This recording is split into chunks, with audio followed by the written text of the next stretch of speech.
Hello and welcome. My name is Vladislav Novikov. My guest today is Yuri Rashkin, host of YouTube channel RashkinReport and local elected official in the state of Wisconsin. Yuri, thank you so much for joining us.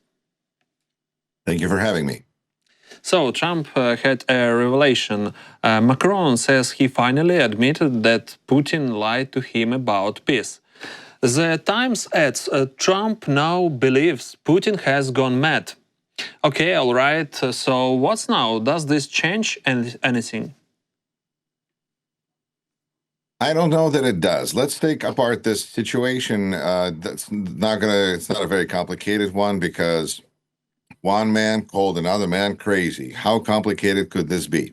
But this is an important feature of Trump politics, which is to show fear of Putin. And it is actually an important part of Kremlin narrative, as well as to show that Putin is crazy. Oh, Putin is so crazy. He's uncontrollable. Hold him back. Give him what he wants because, he's mad. He's crazy.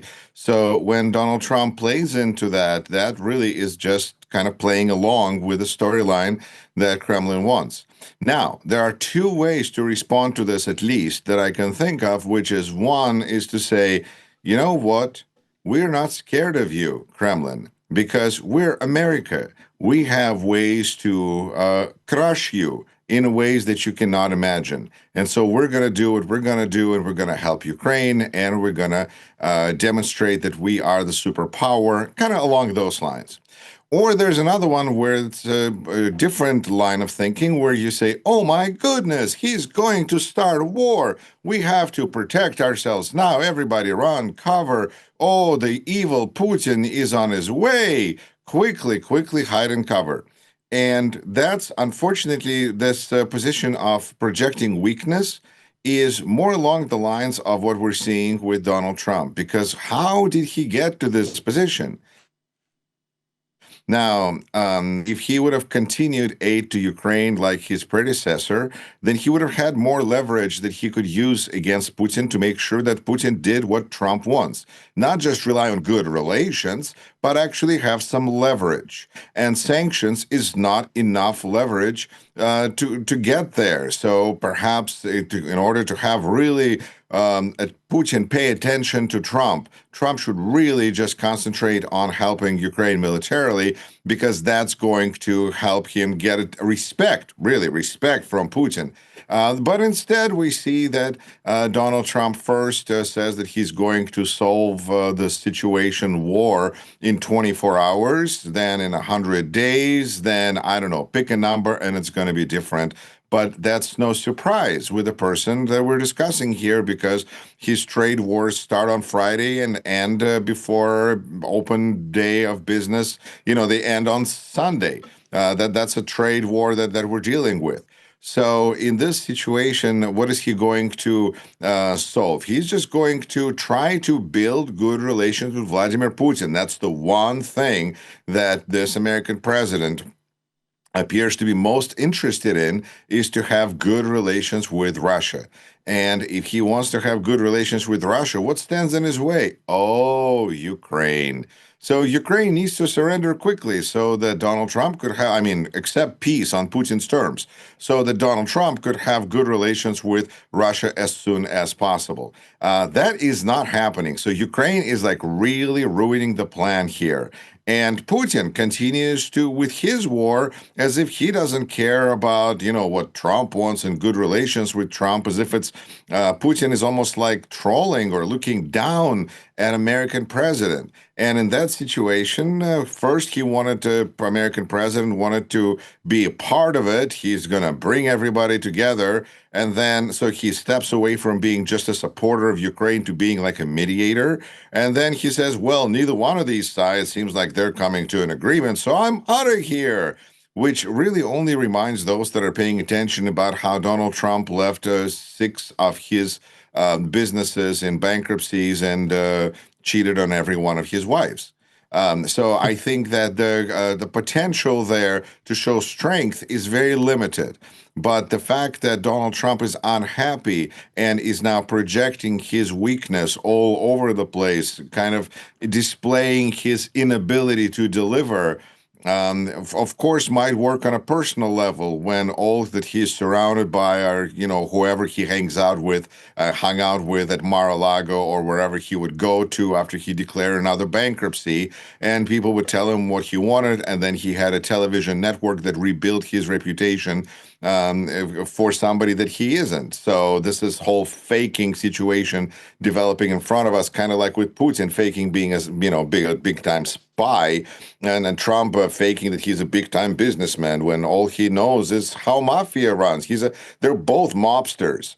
And so with that, okay, so now that guy is crazy. Okay, so what are we going to do about it, Mr. Trump? Are we going to do anything about it? Are we going to demonstrate our strength, our ability, our American might, or are we going to bend over and take it from Mr. Putin because, he's great and amazing?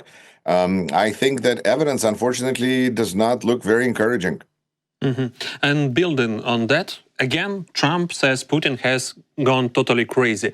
At the same time, he blames Zelensky for causing problems. So who's really the problem for Trump here? And does that mean he'll finally get tougher on Putin? There's a couple of things that I feel are important to mention here. First of all, that Trump is really acting here as Putin's servant, because he's saying things that Putin wants him to say. Yes, it is not helpful to Putin that Zelensky continues to speak up, because every time Zelensky speaks up, he brings attention to the barbaric war that is Russia and a Russian war against Ukraine, where they are shooting ballistic rockets, Russians are, ballistic rockets at apartment buildings. And when Zelensky talks about it, yeah, it continues to represent that, as Russians say, bone in throat, that Ukraine is for Russian regime and therefore stands in the way of Donald Trump fully embracing Vladimir Putin, Donald Putin. So that's number one that I think is important to acknowledge, that Donald Fredovich Trump is acting here as a servant for and just getting the point of view of Russia across. On the other hand, it is another terrible example of projection, where it is entirely of himself, that it would be like this expression that what Donald Trump said about Zelensky could be easily applied to Donald Trump himself. Because if you look at the fact that every time he opens his mouth, he hurts his country, look at our economy.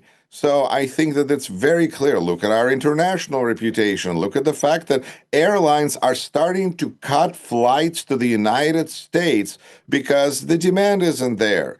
So this is in this setting, when Zelensky is being criticized for speaking out, perhaps it's somebody else who should heed his own lesson. And Moscow keeps using fake Ukraine hit us first excuses to cover up its war crimes. Is Trump still buying that old trick? He is, if you consider, I think, the way he looks at the world. And in his worldview, I think he looks at Ukraine kind of like he looks at Gaza. And you know how he looks at Gaza and Palestine? Without respect, okay? And so how does he look at Ukraine? He looks at a bunch of a weak situation that somebody who is strong is going to take and look differently at. And so he's going to continue to view Ukraine as something that is really something that the big, more powerful neighbor should be dealing with, kind of like he generally supports Israel's approach to Palestine, to dealing with Palestine and Gaza, which is to bomb the crap out of it. And, if somebody dies in the process and we hear and we see news from Gaza, we just dismiss it because, so you know what? Because they attacked first, because October 7th is such a powerful, powerful tragedy that I feel like it almost clouds the minds of people emotionally to the point that they're not able to see, and then they end up justifying things on emotional basis versus, using some other part of their body. And this is what Russia is trying to simulate with its pathetic attempts at saying that very legitimate, very legitimate attacks by Ukrainian armed forces that are trying to take out military installations and, in general, attacking back and trying to get Russia to stop its war of aggression. That somehow that can be compared to what took place on October 7th, Putin's birthday, no less. Let's not forget, October 7th is Putin's birthday. So who is behind this? Who got a present out of this? So I think Russia's attempts at trying to make itself look like a victim in this situation are pathetic, and they are unjustified, and they are seen for what they are. However, it is an important part of Russian propaganda to continue to pump out crap. And they will continue to do that because Russia understands much better than pretty much any other country, including Israel and the United States and even Ukraine, the importance of financing a message from the state. Because if Russia has point of view that it wants to pump out, it will use billions of dollars, if necessary, to sponsor state propaganda tools that will get that message out in Russian and English and whatever, in Ukrainian, whatever language is necessary. However, when we look at the information, we say, well, this is just a market, and if something happens, then that's capitalism. It's almost like we're considering, TikTok is not today's telephone of 50 years ago. There are a lot of differences.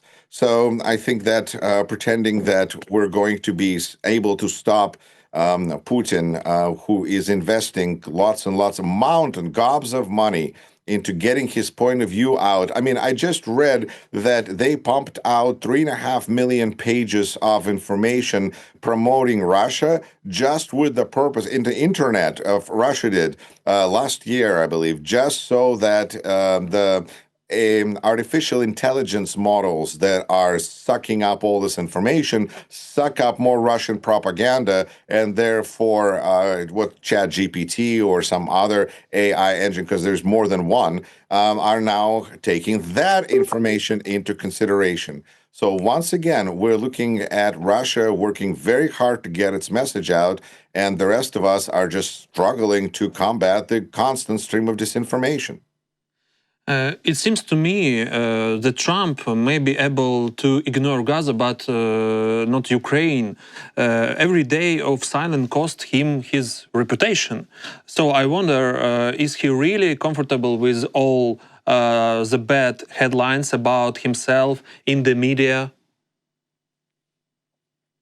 Well, it depends because for whose reputation are we concerned here? That his reputation, then compare this to Gaza and Palestine for a second.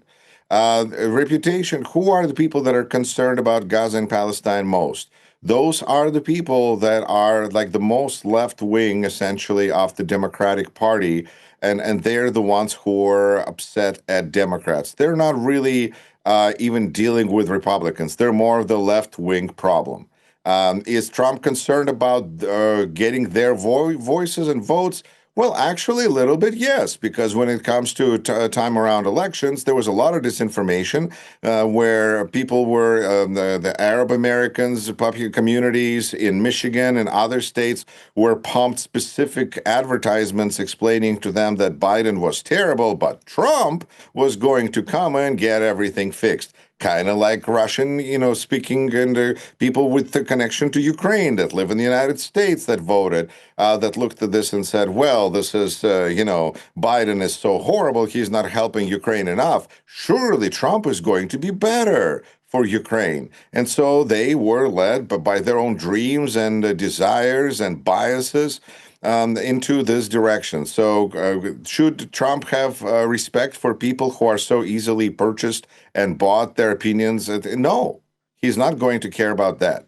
Now, what about the opinion of people that care about Ukraine? Well, who are those people? Interestingly enough, it's a lot of people who also support Gaza and Palestine, and a little bit, well, I would say significantly more bigger chunk of people who support the Democratic Party. So that's a much bigger chunk of population, but still, how many of them are Republicans? Not that many, because the Republicans that support Ukraine do it either quietly or it doesn't seem to get in the way of the way they vote. They still vote for Trump. So remember, we had these Reagan Republicans. Where were they? Did they vote for Kamala Harris? And I just would like to remind everyone that if Kamala Harris was president right now, we wouldn't be having this conversation. We'd be having a different conversation, but not this one, because there would be 8 packages to Ukraine being announced every week or every 2 weeks, because I'm sure that President Harris wouldn't want to show her, to be Biden being stronger than she was. She'd have to demonstrate strength. So it would have been a real different situation for those that care about Ukraine. That would have really made a difference. But people made a choice. And people that voted and supported Ukraine in America overwhelmingly voted for Kamala Harris. And guess what? For those that missed, she lost. And so reputation before those people doesn't really concern Donald Trump either, because they're on the other side. He never claimed that he wanted to be president for like all Americans, regardless of who you voted for. I mean, it may have flickered somewhere in a tweet written by somebody else, but it's pretty clear that he is not trying to be president for all Americans. He is interested in people that voted for him in terms of trying to meet their cultural needs, not economically needs, but cultural needs. Let's show those transgenders. Oh, we are so strong. So in this setting, to expect Trump to be concerned about his reputation, and he lives in his own bubble. How can anybody get through to his bubble and tell him he's not doing well when after 50 days of his rule and the country being already on fire for 50 days, he's, his staff or whatever publish a document about 50 accomplishments of President Trump. He could have a daily calendar of his accomplishments. He's just winning. It's amazing the world that he lives in. So what if about the fact that he is looking weak in front of Putin? Well, you know what? Putin likes him. And I think that really all that matters. And if Putin is happy with him and that European Union or whatever that's not happy with him, well, listen to his Vice President J.D. Vance. He's clearly unhappy with Europe to begin with already. This is the attitude. We hear this in articles about negotiations right now about tariffs, where Europeans are saying that we're negotiating with Americans like with partners, and they're negotiating with us like with competitors. So you have to understand that this is like with Marco Rubio when he's being told that he's acting in a way that is really going against everything he said, and Democrats are not happy with him, and they're regretting that they voted for him. Well, he said it makes him happy. So this is not a situation where those people that are going to feel poorly and feel less of Donald Trump for failure to secure Ukraine, for failure to support our ally, for failure to show strength as our country, demonstrate American strength. Those are not the people that Donald Trump is particularly concerned about, because if you are admitting that 2 + 2 is 4, well, then you're not really a Trump supporter to begin with, because their attitude is 2 + 2 equals whatever President Trump said today. So if you're not able to function within that reality, well, then I guess you're on the outs. Okay, Yuri, so talk about big money. Trump has delayed imposing massive tariffs on EU goods. Can you explain why, or maybe give us your take on this news? Do you mean his quick surrender in the trade war? That was okay. That was something that he does all the time, and this is how we're going to get to a situation where people are going to pay less and less interest to what he has to say. Because if you see that he says something, the market drops. Then he says something again, the market goes up. In the meantime, he and people around him seem to have all the information about what to buy when. It seems like a really just kind of a setup. So I think one way is it makes the president of the United States eventually kind of irrelevant because he's trying to use his power too much. On the other hand, this certainly does not promote any trust. And I think that's really the key here is this unpredictability or unpredictability that we're dealing with is crushing America and crushing the world, because we've always been, this is not just Ukrainians. Everybody had certain expectations that, America, well, America is going to be America because America.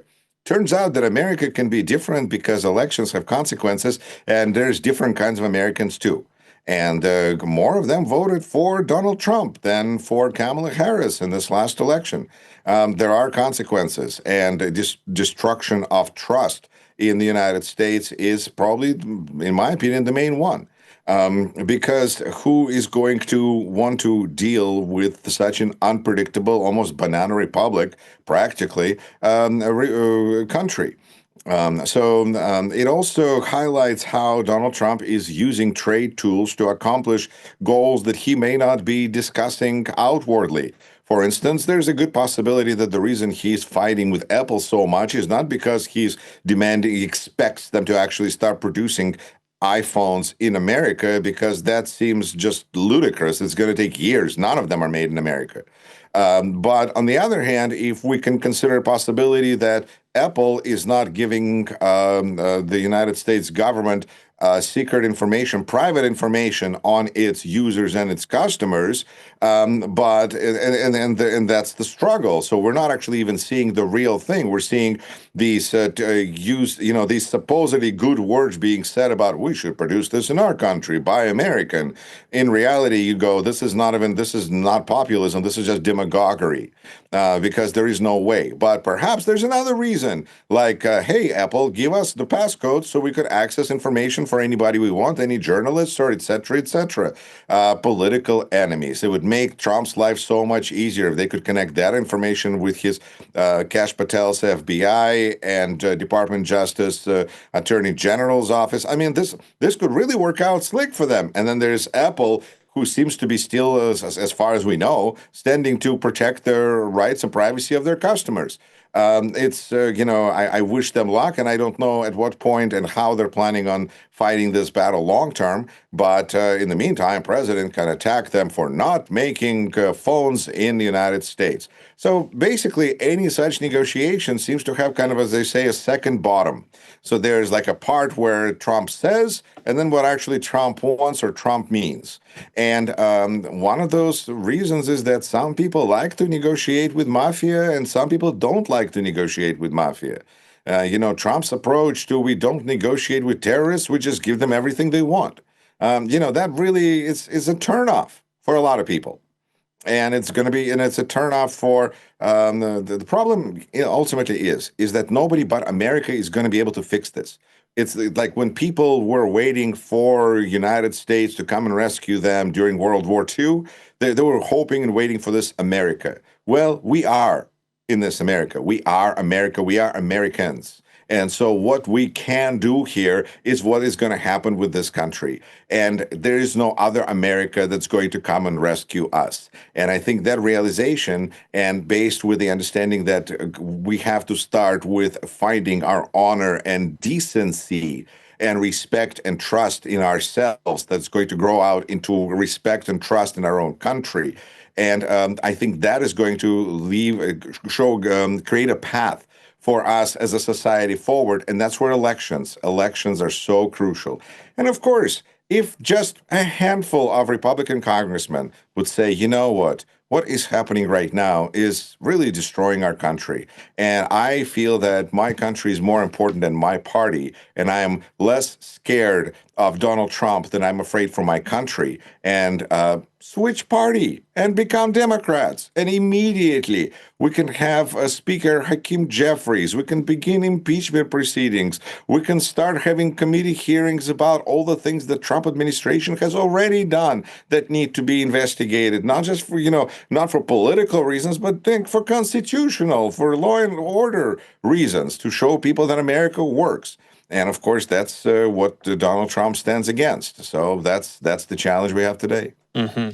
Thanks so much, Yuri. Really appreciate your time and insights. Great having you with us. My pleasure.